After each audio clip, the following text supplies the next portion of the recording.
Hello friends, ಇವತ್ತಿನ ವಿಡಿಯೋದಲ್ಲಿ ನಿಮಗೆ ಯಾವ ರೀತಿ ಇನ್ಸ್ಟಾಗ್ರಾಮ್ನ ಒಂದು ರೀಲ್ಸ್ನ ಡೌನ್ಲೋಡ್ ಮಾಡೋದು, ಅವರು ಡೌನ್ಲೋಡ್ನ ಲಾಕ್ ಮಾಡಿದ್ರಿ ಅಂತ ನಿಮಗೆ ತೋರಿಸ್ಕೊಡ್ತೀನಿ. ಫಸ್ಟಾಗಿ ನೀವು ಏನು ಮಾಡಬೇಕು ಅಂತಂದರೆ, ನೀವು ಈ ಒಂದು ಕ್ರೋಮ್ನ ಒಂದು ಬ್ರೌಸರ್ನ ಈ ರೀತಿ ಓಪನ್ ಮಾಡಿದ ತಕ್ಷಣ ನೀವು ಇಲ್ಲಿ ಸ್ನ್ಯಾಪ್ ಟ್ಯೂಬ್ ಅಂತ ಸರ್ಚ್ ಮಾಡಬೇಕು. ಸ್ನ್ಯಾಪ್ ಟ್ಯೂಬ್ APK ಅಂತ ಸರ್ಚ್ ಮಾಡಿದಾಗ ನಿಮಗೆ ನೋಡಿ ಈ ರೀತಿ ಒಂದು ಸ್ನ್ಯಾಪ್ ಟ್ಯೂಬ್ನ ಒಂದು ಫಸ್ಟ್ ಪೇಜ್ ಒಂದು ಓಪನ್ ಆಗುತ್ತೆ. ಈ ರೀತಿ ಸ್ನ್ಯಾಪ್ ಟ್ಯೂಬ್ನ ಒಂದು ಫಸ್ಟ್ ಪೇಜು. ಆ ಪೇಜ್ನಲ್ಲಿ ಹೋದ ತಕ್ಷಣ ನೀವು ಏನಂತಂದ್ರೆ ಇಲ್ಲಿ ಡೌನ್ಲೋಡ್ ಸ್ನ್ಯಾಪ್ ಟ್ಯೂಬ್ ವರ್ಷನ್ ಅಂತ ಡೌನ್ಲೋಡ್ ಆಗುತ್ತೆ. ಇದನ್ನ ನಾನು ಆಲ್ರೆಡಿ ಡೌನ್ಲೋಡ್ ಮಾಡಿ ಇಟ್ಕೊಂಡಿದ್ದೀನಿ. ನೆಕ್ಸ್ಟ್ ಏನು ಮಾಡಬೇಕು ಅಂತಾನೆ ಹೇಳ್ತೀನಿ.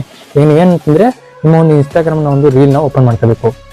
ಯಾವ್ದಾರ ಒಂದು ಇನ್ಸ್ಟಾಗ್ರಾಮ್ ರೀಲ್ ನೋಡಿ, ಈ ಒಂದು ರೀಲ್ ಇದನ್ನ ಡೌನ್ಲೋಡ್ ಮಾಡಬೇಕು ಅಂತಂದ್ರೆ ಈ ರೀಲ್ನ ನೀವು ಇನ್ಸ್ಟಾಲ್ ಮಾಡ್ಕೋಬೇಕಂತಂದ್ರೆ ನೋಡಿ ನಾನೊಂದು ತೋರಿಸ್ತೀನಿ. ಈ ರೈಟ್ ಕಾರ್ನರಲ್ಲಿ ನೀವು ಒಂದು ಮಾರ್ಕ್ ಇದೆಯಲ್ಲ, ಆರೋ ಮಾರ್ಕ್ ಕೊಟ್ಟಿದ ತಕ್ಷಣ ನೋಡಿ, ಆರೋ ಮಾರ್ಕಲ್ಲಿ ನಿಮಗೆ ಇಲ್ಲಿ ನೆಕ್ಸ್ಟ್ ಇಲ್ಲಿ ಶೇರ್ ಬಟನ್ ಬರುತ್ತೆ.